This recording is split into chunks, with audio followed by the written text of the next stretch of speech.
सस्पेन्शनमुळे काय होतं? कॅन्सल होण्यापूर्वी सस्पेंड केल्यामुळे फायदा काय होतो? रिटर्न्स फाईल करायला लागत नाही. या डेटला सस्पेंड झालं, जर का रजिस्टर्ड पर्सनने स्वतःहून ॲप्लिकेशन केलं असेल, where registered person has applied for cancellation of registration under rule 20, the registration shall be deemed to be suspended from the date of submission of the application or the date, एक date जी आहे application submit कधी केलं ती date आहे, आणि दुसरी date जी आहे, सपोज मी ॲप्लिकेशन करतोय 16 ऑक्टोबरला आणि इकडे मी सांगतोय की 31 ऑक्टोबरपासनं मला काय करा, नंबर कॅन्सल करा.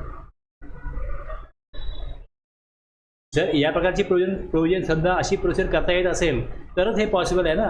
द डेट ऑफ सबमिट कधी केलं 16ला, आणि the date from which the cancellation is sought whichever is later, म्हणजे लॅटर डेट दिली जाऊ शकत असेल तरच हे शक्य आहे ना, अदरवाईज पॉसिबल नाही. तर 16 तारीख किंवा 31 विच एव्हर इज लॅटर. मग सस्पेंड कधी होईल? 31 पासून सस्पेंड होईल. Suspended from pending the completion of proceedings for cancellation of registration under rule 22. जोपर्यंत कॅन्सलेशन होत नाही तोपर्यंत ते सस्पेंड राहील. कुठल्या डेटपासून? ॲप्लिकेशन दिलं ती डेट किंवा ज्या डेटपासून कॅन्सल करायला सांगितलं त्या डेटपासून ते सस्पेंड होईल.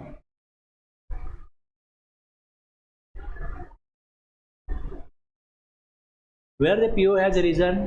आता इथे काय केलं? रजिस्टर्ड पर्सननी ॲप्लिकेशन केलं, हा विषय इकडे घेतला. आणि दुसरा विषय असा आहे, where the P O has reason to believe that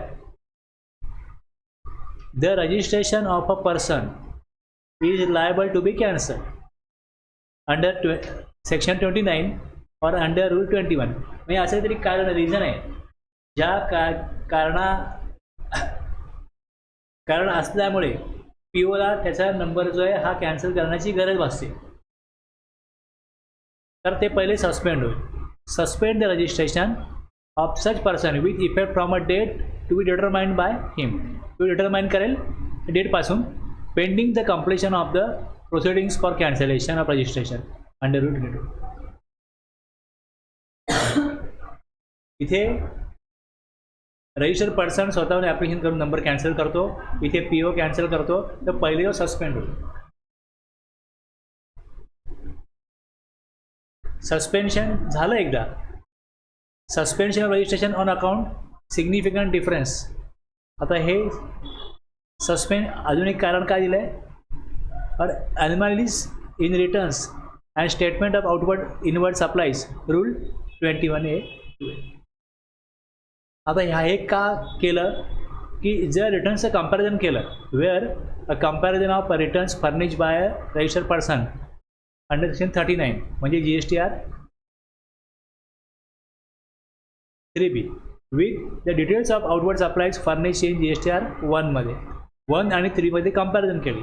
the details of inward supplies derived based on the details of outward supplies furnished by his supplier in their form GSTR 1.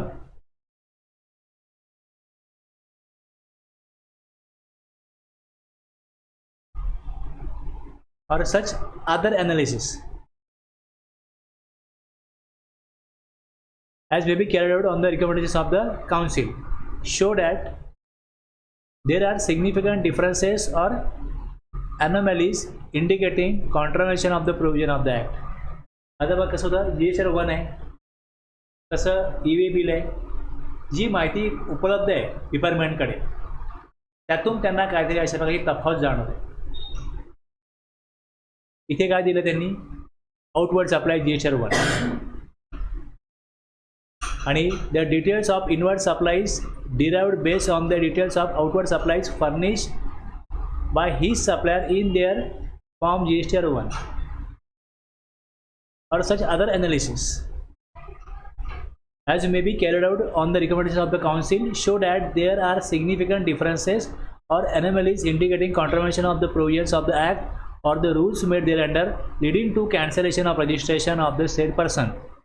His registration shall be suspended and the said person shall be intimated in form GST RAG 31 electronically on the common portal आता हे त्यांनी एक्झाम्पलला हे दिलं इकडे. तसंच आणखीन काय analysis करून त्यांना काय अशा वगैरे उल्लंघन केलं कार्य असं आढळलं तर मग काय होईल, suspension and the state person shall be intimated in form GST RG 31 on the common portal or by sending a communication to his email address provided at the time of registration or as amended from time to time, highlighting the state differences and anomalies and asking him to explain within a period of 30 days as to why his registration shall not be cancelled. Suspend होतं त्यावेळेस पहिल्यांदा विचारलं जातं त्याला. इकडे काय केलं आहे, सफिशियंट टाईम दिला आहे की तुम्ही कॉज द्या, शो कॉज नोटीस एक प्रकारची कारण द्या की तुमचा नंबर काय कॅन्सल करू नये.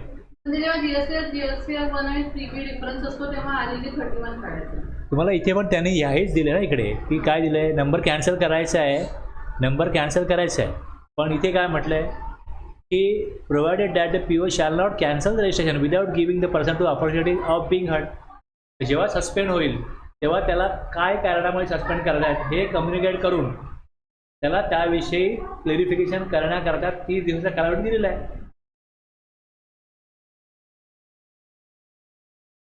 म्हणजे तेवढी ज्यावेळेस निकड वाटते POला त्यावेळेस त्याकडे उपलब्ध माहितीच्या आधारे तो काय करेल, आणखीन काय दुसरा अनालिसिस आहे हे दिलं एक, प्लस आणखीन पण त्यांनी म्हटलं ना other analysis.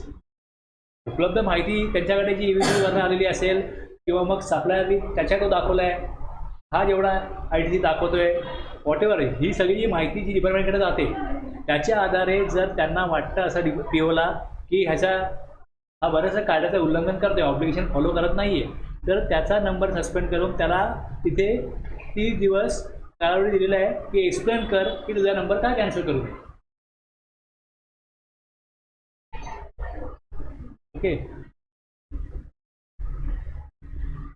A registered person whose registration has been suspended under 21A, 1, 2 or 2A shall not make any taxable supply during the period of suspension and shall not be required to furnish any return under section 39.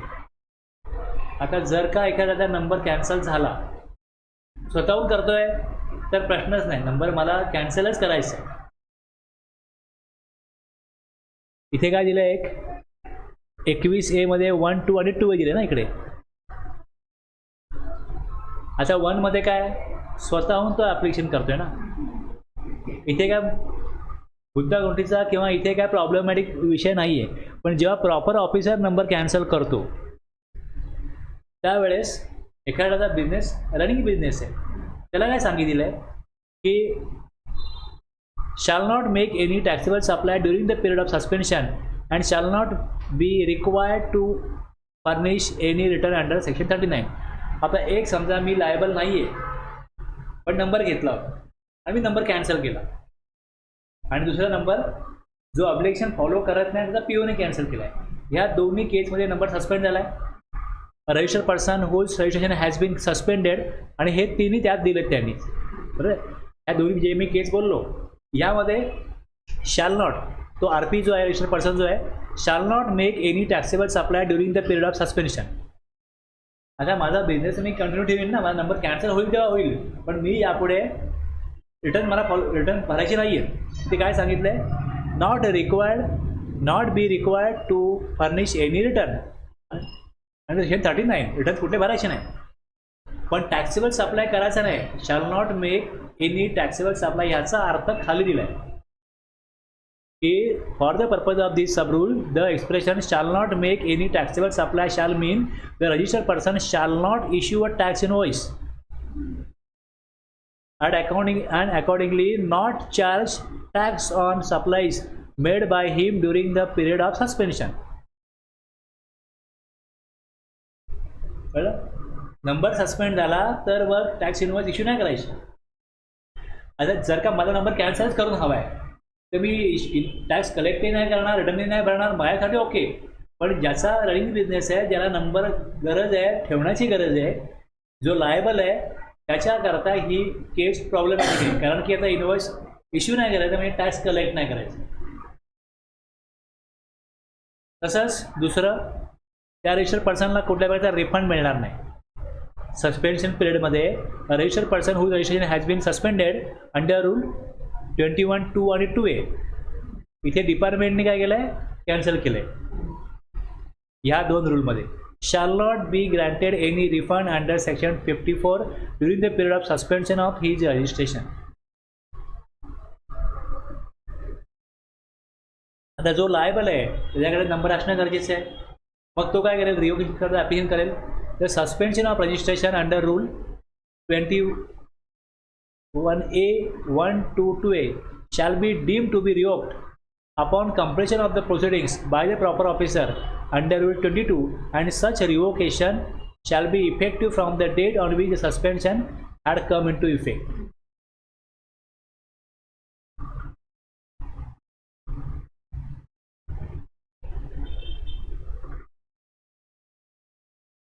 एक पहिल्यांदा काय केलं, suspend केलं आणि ते shall be डीमचा अर्थ काय होईल, deem to be revoke, shall be deem to be रिवोकचा अर्थ काय मानलं जाईल upon completion of the proceedings by the proper officer under rule 22, and such revocation shall be effective from the date on which the suspension had come into effect. ज्या डेटला suspend केलं होतं तिथपासूनच काय रिवोक होईल. आणि प्रोव्हाइडेड ॲट काय म्हटलंय, the suspension of registration under this rule may be revoke by PO any time during the pendency of the proceedings for cancellation if deem fit. एखादा नंबर सस्पेंड झाला आहे आणि त्यांना असं वाटलं की तो नंबर रिवोक करायला पाहिजे, ते रिवोक करू शकतात.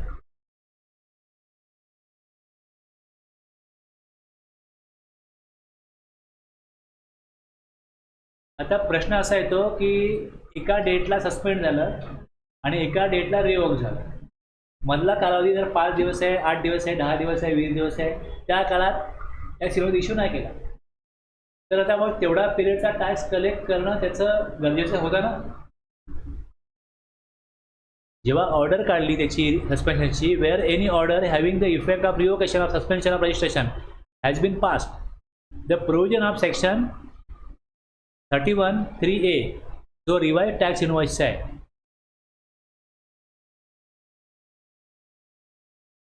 रिवाइज टॅक्स इनवॉइसचा आहे. आता समजा कालावधी 5 दिवस आहे, 10 दिवस आहे, 20 दिवस आहे, 2 महिने, आपल्याला माहीत नाही, तेवढ्या कालावधीमध्ये त्यांनी रिटर्न फाईल नाही केले, इनवॉइस नाही बनवले, तर रिवाइज टॅक्स इनवॉइस बनवायचे आणि त्यानुसार रिटर्न्स फाईल करायचा. जसा सेक्शन 40चा फर्स्ट रिटर्न्स केला जातो file in respect of the supplies made during the period of suspension and the procedures specified therein shall apply. एखाद्या व्यक्ती लायबल झाला, मग तो 30 दिवसामध्ये काय करतो, ॲप्लिकेशन करतो.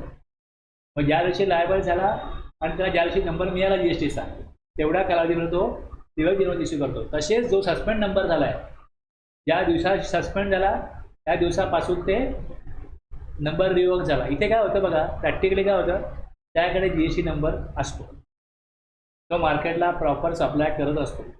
रिसिपेंट का प्रत्येक वेळेस बघत नाही याचा नंबर सस्पेंड झाला आहे का, त्यामुळे त्याचा इनवॉइस ॲक्सेप्ट केला जातो.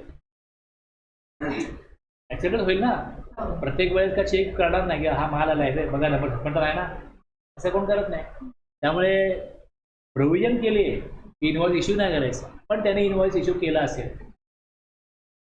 त्याचं काय अडत नाही. मला त्यांना कळलंच नाही की आपला नंबर सस्पेंड झाला आहे. कळतं कधी जेव्हा त्यांचा सप्लायर जेव्हा GSR 1 टाकतो, याचा नंबर इनवॉइस फर्निश करायला जातो आणि तो नंबर तिथे पोर्टल ॲक्सेप्ट करत नाही, त्यावेळेस सप्लायरला कळतं अरे आपण ज्याला माल विकला आहे, जो रिसिपेंट आहे, त्याचा नंबर सस्पेंड आहे. आणि मग त्याला जेव्हा कळलं जाईल तेव्हाच त्याला कळेल. जर GST नंबर सस्पेंड झाला आहे आणि त्याला ईमेल किंवा मोबाईलद्वारे काय मेसेज गेला आहे आणि जर रजिस्ट्रेशन घेताना त्यांनी त्याचा नंबर तिथे दिला असेल, ईमेल दिला असेल, तर त्याला कळेल की त्याचा नंबर सस्पेंड झाला आहे. जोपर्यंत त्याला असं कोण कम्युनिकेट करत नाही की तुझा नंबर सस्पेंड झाला आहे, कोण त्याला उठून बघत नाही की आपला नंबर ॲक्टिव्ह की सस्पेंड आहे, त्यामुळे कळलंच नाही. त्यामुळे इनवॉइस तो बनवणार आणि ज्यावेळेस त्याला कळेल सस्पेंड झाला आहे त्यावेळेस तो मग जाऊन डिपार्टमेंटशी कम्युनिकेट करा की नंबर मला सस्पेंड का केला. आणि मग त्या नंबर रिवोक होईल. नॉर्मली असं होतं.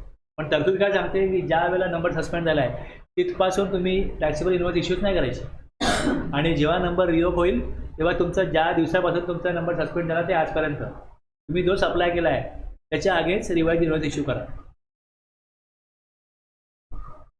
म्हणजे जर तुम्ही एखाद्याला सांगा की तुमचा कॉम्प्लायन्सेस प्रॉपर करा, रिटर्न्स प्रॉपर करा, नंबर सस्पेंड झाला तर या नियमाप्रमाणे तुम्हाला इनवॉइस इश्यू करता येणार नाहीत. हा नियम आहे. तुम्ही इनवॉइस इश्यू केले तर तो अधिकार तुम्हाला नाही आहे कायद्याप्रमाणे. तर अशी वेळच आणू नका की नंबर सस्पेंड होईल.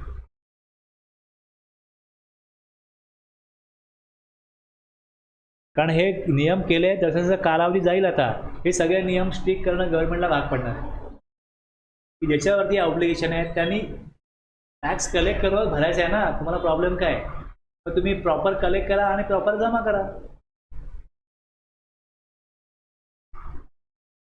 Rule 22 where the PO has reason to believe that.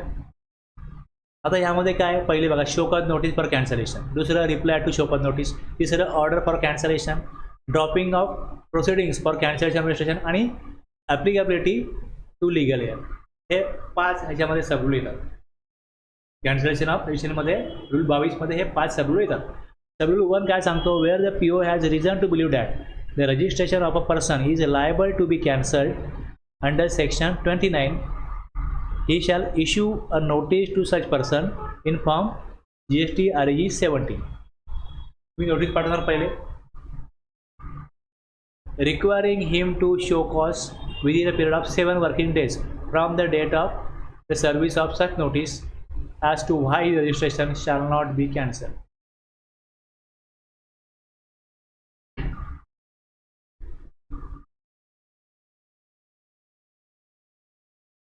The reply to the show cause notice issued under Rule 22(1) shall be furnished in Form GST REG 18. हा रिप्लाय करायचा आहे 7 वर्किंग डेजमध्ये, जे सांगितले 22(1) मध्ये. ऑर्डर फॉर कॅन्सलेशन सबरूल 3 मध्ये, where a person who has submitted an application for cancellation of his registration is no longer liable to be register or his registration is liable to be cancelled, the proper officer shall issue an order in form GST REG 90 within a period of 30 days from the date of application submitted under Rule 22, or as the case may be, the date of reply to the show cause issued under Rule 21(a) to A. Suspend केलं ना पहिले आणि विचारलं तुमचा number का cancel करू नये, त्या केसमध्ये 21(a) to A मध्ये काय आहे,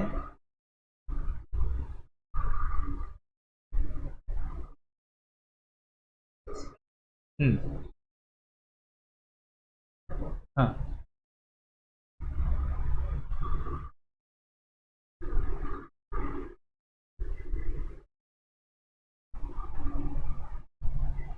cancel the registration with effect from a date to be determined by him. म्हणजे हे कोण करतोय, proper officer. cancel the registration with effect from a date to be determined by him and notify the taxable person directing him to pay arrears of any tax, interest, penalty including the amount liable to be paid under section 29(5). Cancel ज्यावेळेस number केला जाईल त्यावेळेस त्याला जो कॅन्सलचा order जी काढली जाईल form GST REG 19 मध्ये,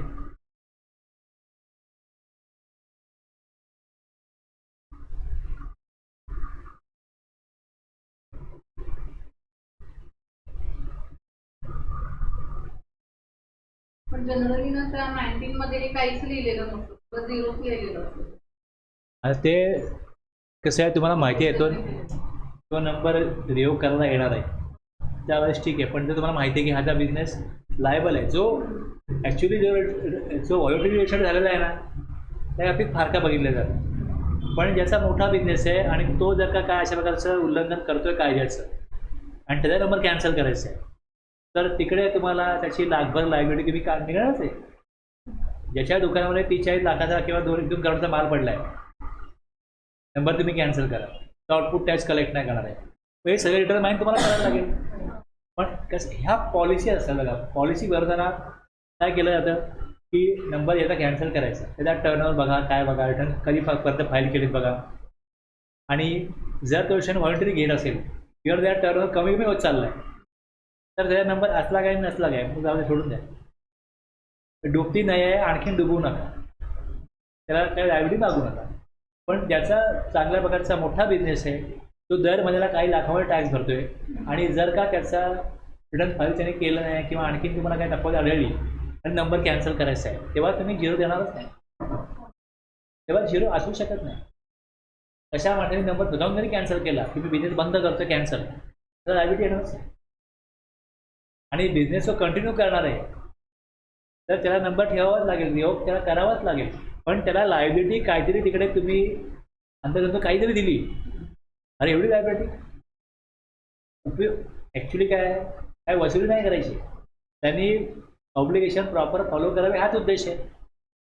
पण त्यांनी जेवढा आत्तापर्यंत टर्नओव्हर केला आहे, परचेस केला आहे, सेल केला आहे, त्याच्या स्टॉकमध्ये काहीतरी लाखाचा माल असेल याचा अंदाज लागेल ना तुम्हाला. सपोज 2 करोडचा माल आहे, तर तुम्ही त्याला 2 करोडच्या हिशोबाने, समजा एक टी व्हीचं दुकान आहे, 28% जी ऑर्डर द्यावी.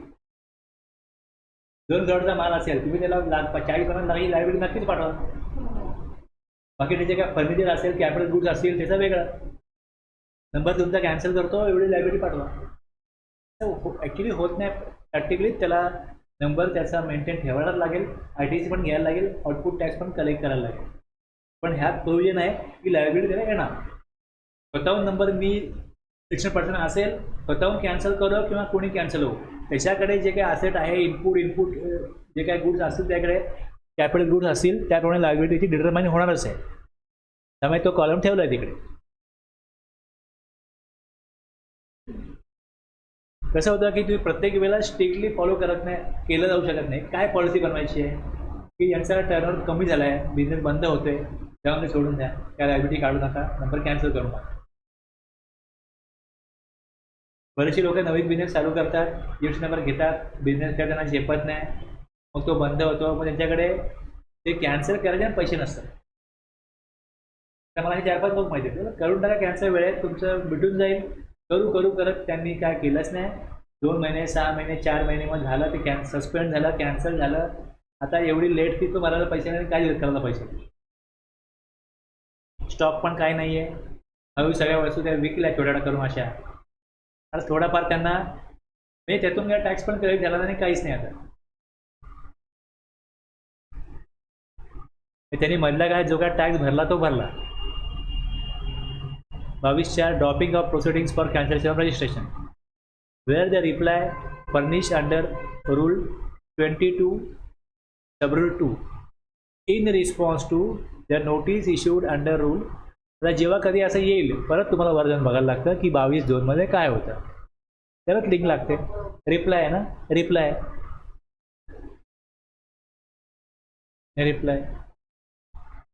Wear the reply furnish under rule 22(2), तिथे रिप्लाय अपेक्षित होता, और in response to the notice issued under rule 21(a)(2)(a) is found to be satisfactory. Reply satisfactory.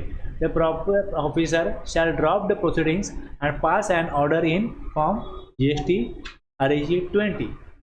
आता RG 20 मध्ये काय ऑर्डर आहे? हां,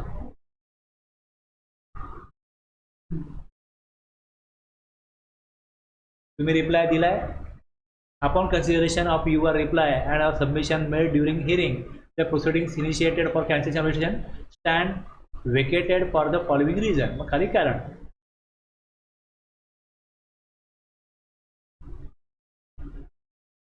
आणि खाली the above referred show cause notice was issued for contravention of the provision of clause B or clause C of subsection 229 2 B आणि C. 29(2) मधले B आणि C काय आहेत बघा.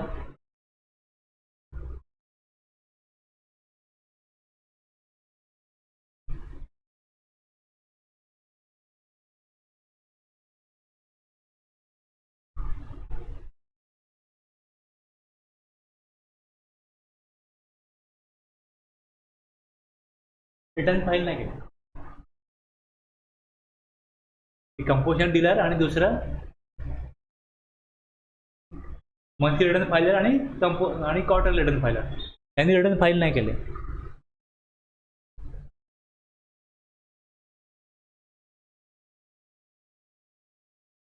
As you have filed all the pending returns which were due on the date of issue of the aforesaid notice and have made full payment of tax along with the applicable interest and late fees, the proceedings initiated for cancellation are all hereby dropped.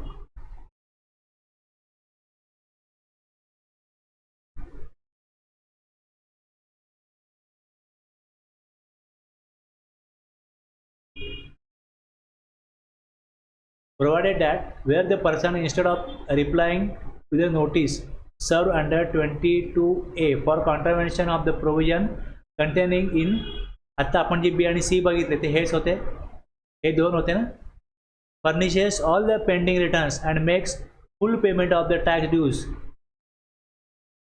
इथे काय बघा दिलंय, provided that where the person instead of replying to the notice, त्याला का notice पडली होती, कारण की त्यांनी रिटर्न फाईल केले नव्हते. ओके, तर provided that where the person instead of replying to the notice serve under 22(1) for contravention of the provision containing in section 29(2)(b)(c) furnishes all the pending returns and make full payment of the tax dues along with the applicable interest and late fees, the proper officer shall drop the proceedings and pass an order in form GST RAE 20. त्यांनी नोटीसला reply नाही केलं पण returns file केले तर त्याच्या proceeding drop करायचे, म्हणजे त्याला रिव्ह्यू करण्याची गरज नाही, अपील करण्याची गरज नाही. The applications of Rule 22 Sub-Rule 3 shall mutatis mutandis apply to the legal heir of जो मृत प्रोप्रायटर आहे त्याच्या लिगल हेअरला, as if the application had been submitted by the proprietor himself, म्हणजे त्यांनी स्वतःच त्यांनी केलं त्या व्यक्तीने असं त्यात मानलं जाईल.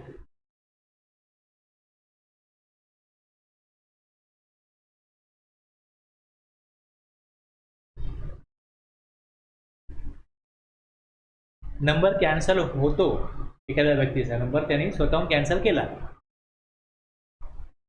सपोज मी लायबल नाही आहे, मी नंबर पहिले घेतला, नंबर मी कॅन्सल केला, आता मी बोलू चला नंबर कॅन्सल केला, आता जे काय मी गपले केलेले आहेत सुटलो आता, असं नाही होत, असं नाही होत. कॅन्सलचं registration not to affect tax liability, ज्या कालावधीमध्ये मी जे काय रिटर्न सबमिट केले आहेत, जे काय मी ऑब्लिगेशन फॉलो केले, त्यात जर का माझ्याकडनं काय चुका झाल्या असतील आणि त्या चुका संदर्भात किंवा रिटर्न संदर्भात काय डिमांड जर का रेज होणार असेल तर ते होणार, ते पुढेही होणार. म्हणजे आता मी यापुढे रजिस्ट्रेशन नाही आहे, आता मला विचारायला येऊ नका, आता तो व्यक्ती बोलू शकत नाही. The cancellation of registration under this section shall not affect the liability of the person to pay tax and other dues under this act or to discharge any obligation under this act or the rules. आता obligation काय, मी आज number cancel केला आहे, दिवसात नाही मला भरायचं आहे, नंबर कॅन्सल केला, मी त्याला भरणार नाही. जर नंबर कॅन्सल केला, एप्रिल मे जून 3 महिने बिझनेस केला, दिवसात नाही कधी येईल, पुढच्या वर्षी येईल 31 डिसेंबरला, तो मला ऑब्लिगेशन आहे, मला तो भरायला लागेल दिवसात नाही. ड्यूज आहे not affect the liability of the person to pay tax. Number cancel केला म्हणजे कुठल्याही याप्रकारची लायबिलिटी असेल त्यामध्ये छुटकारा मिळणार नाही त्याला, का ऑब्लिगेशन्स आहेत ते पूर्ण करावेच लागतील. Rules made thereunder for any period prior to the date of cancellation whether or not such tax and other dues are determined before or after the date of cancellation. Okay, number cancel केला त्यानंतर determine झाले काही dues त्याला द्यावे लागतील, काय liability पे करायला लागेल. नंबर मी कॅन्सल करायला ॲप्लिकेशन केलं, ते गेलं स्टेट गव्हर्नमेंटकडे, एवढी गव्हर्नमेंटकडे, तर CGST मध्ये पण ते नंबर कॅन्सल झाला असं मानले जाईल. The cancellation of registration under the AGST act or the UTGST act as the case may be shall be deem to be cancellation of registration under this act.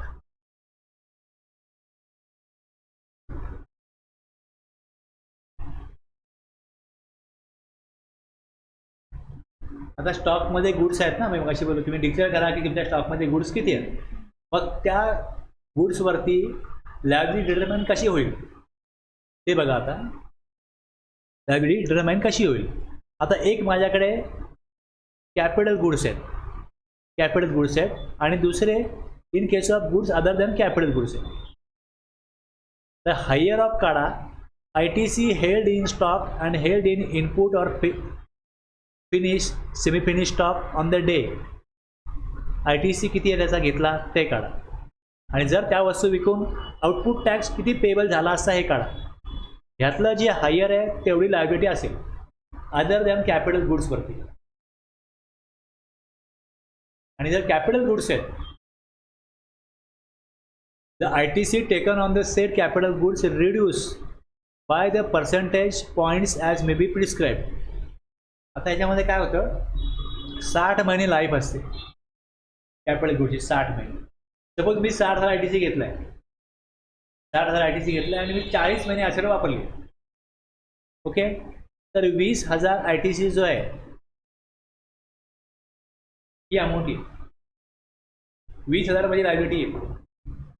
60 महिन्यावर जास्त काळ जर कॅपिटल गुड्स वापरले असतील तर काही येणारच नाही. म्हणजे असे कॅपिटल गुड ज्याचं 60 महिन्यापेक्षा कमी कालावधीत वापर झाला आहे तर रिड्यूस करा.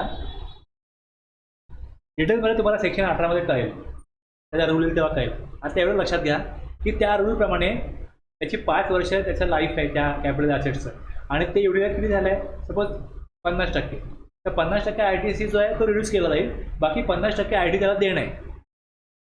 Higher of the tax on the transaction value of the such capital goods.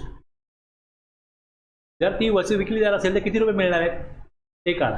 Higher of काय, त्याची लायबिलिटी.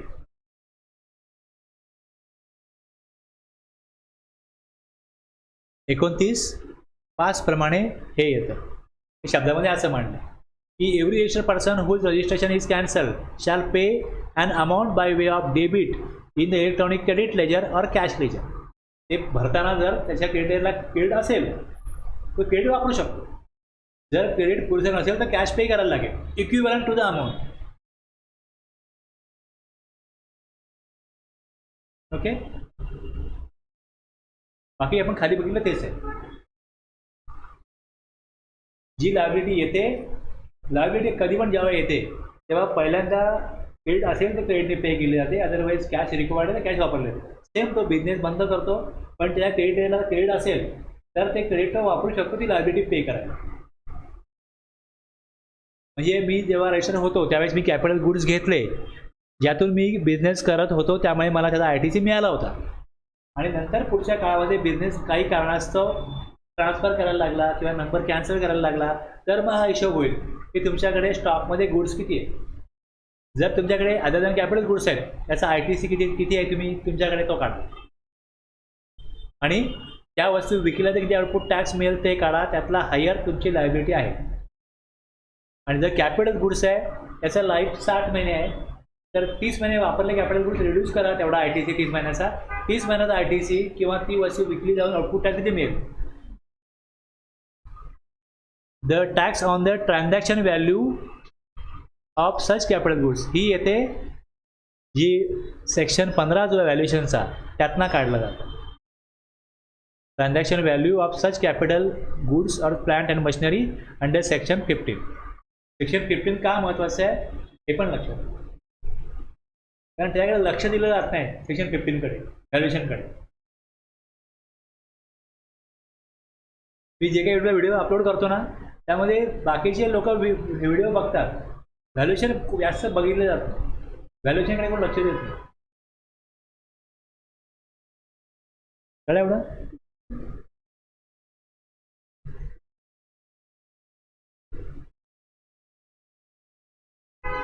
आता जर का स्वतःहून रजिस्टर एखादा पर्सन रजिस्टर असेल GST मध्ये आणि तो लायबल नाही आहे, तो ॲप्लिकेशन देईल तर तो रिवोक करणारच नाही. नंबर मला कॅन्सल करायचा आहे कारण की मी लायबल नाही आहे, नंबर माझा कॅन्सल करा, विषय संपला.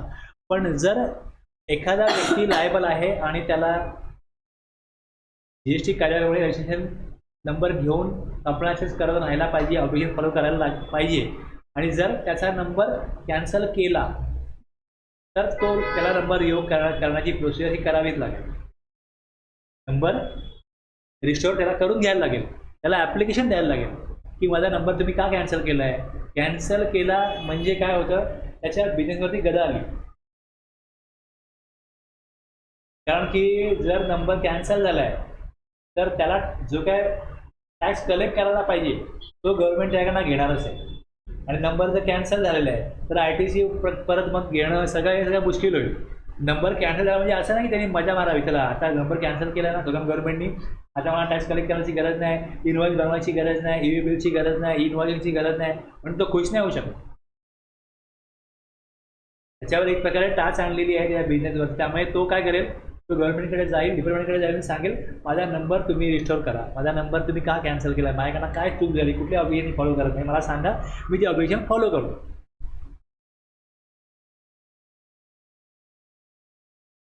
आता ह्यामध्ये काही बदल झाले की ऑक्टोबरपासनं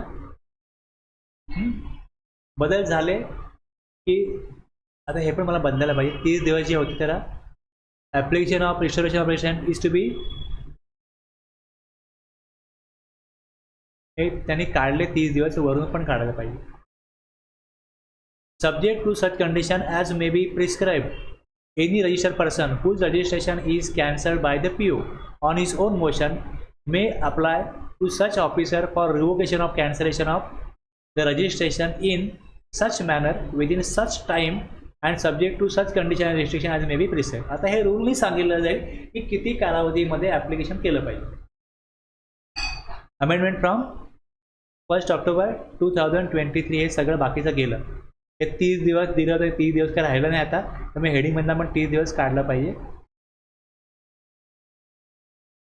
तो ॲप्लिकेशन करेल. खाली सांगतो काय, the proper officer may in such manner and within such period as may be prescribe by order either revoke cancellation of the registration or reject the application.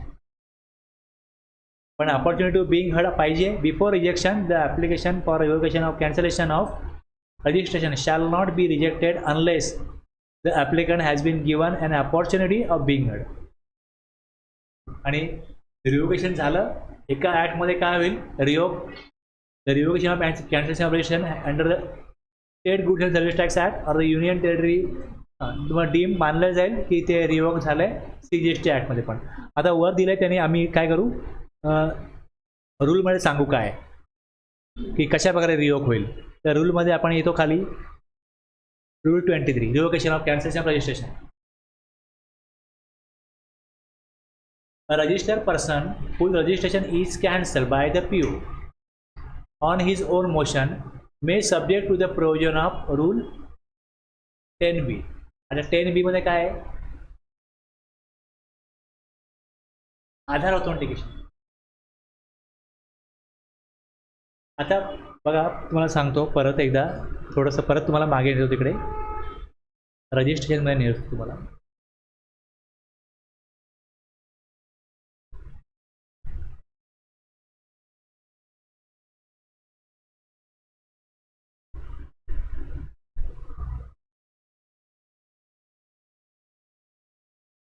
मी जेव्हा हे करत होतो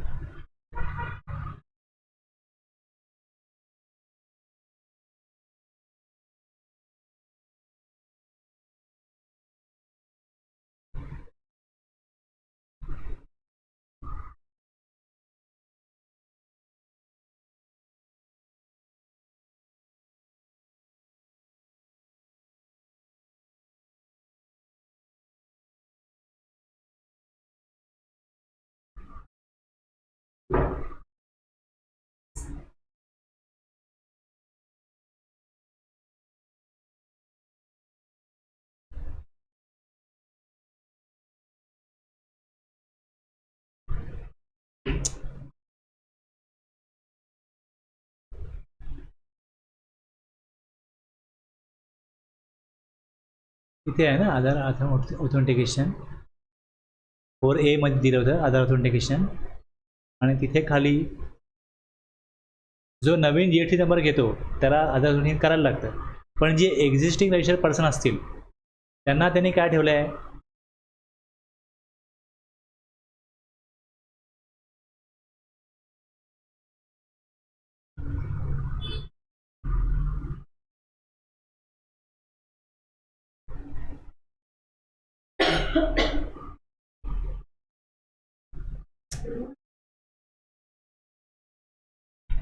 ज्यांना रिफंड घ्यायचं आहे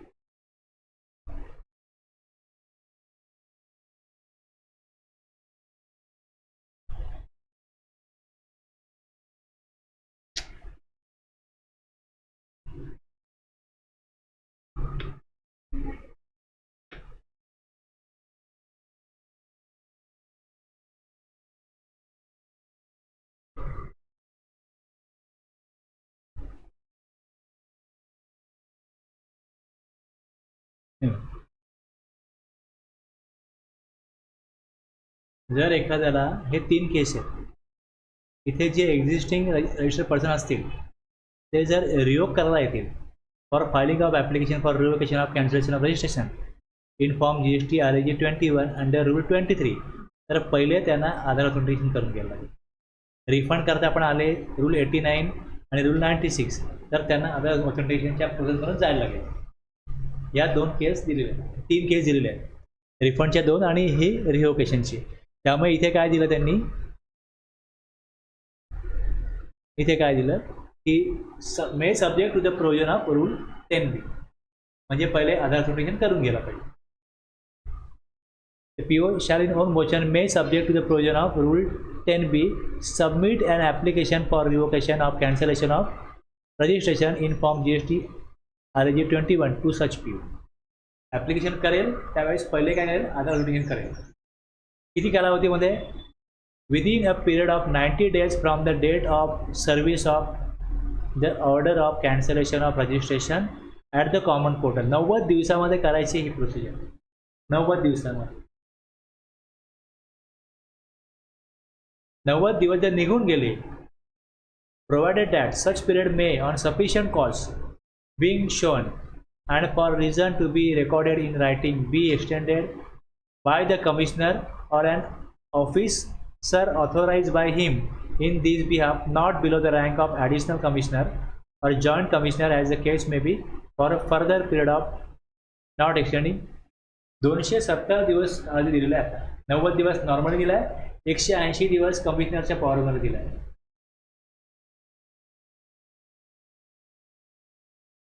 यात ॲप्लिकेशन करायचं रिओकेशनचं.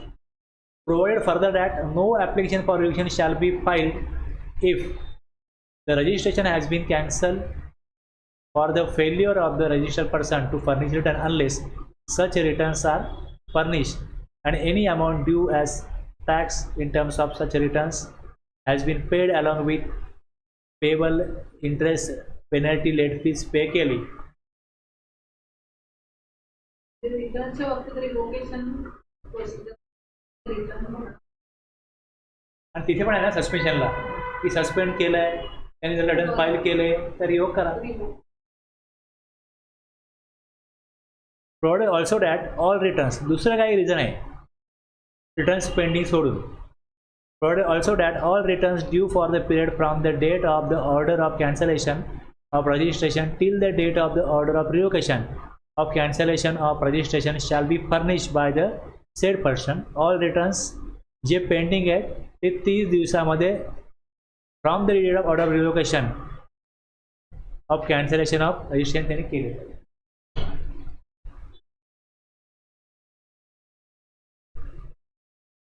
आणि provided also that where the registration has been cancelled with retrospective effect the registered person shall furnish all returns relating to period from the effective date of cancellation of registration till the date of order of revocation of cancellation of registration. हे पण 30 दिवसामध्ये सगळे returns त्यांनी भरले पाहिजे.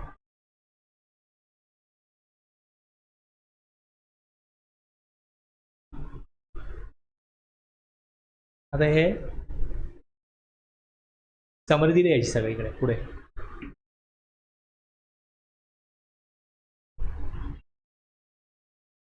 आणि हे सगळे फॉर्म आहे, या फॉर्मची यादीही दिलेली आहे.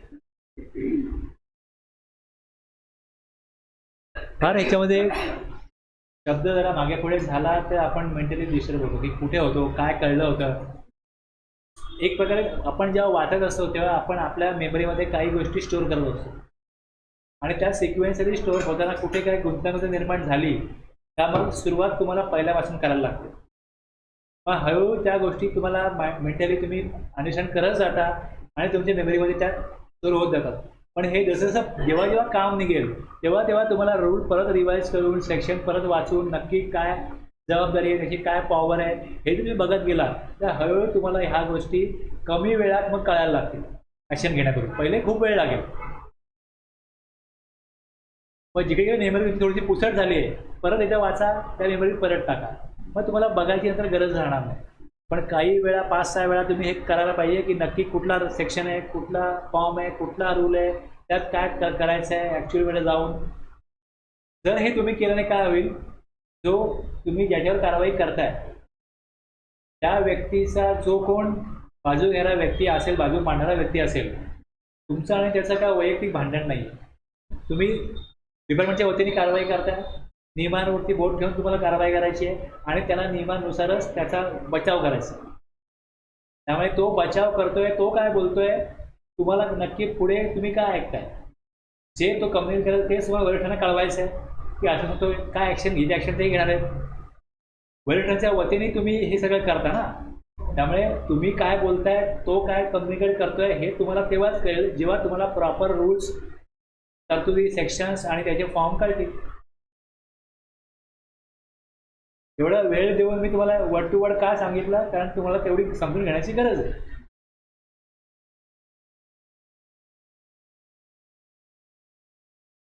थांबूया.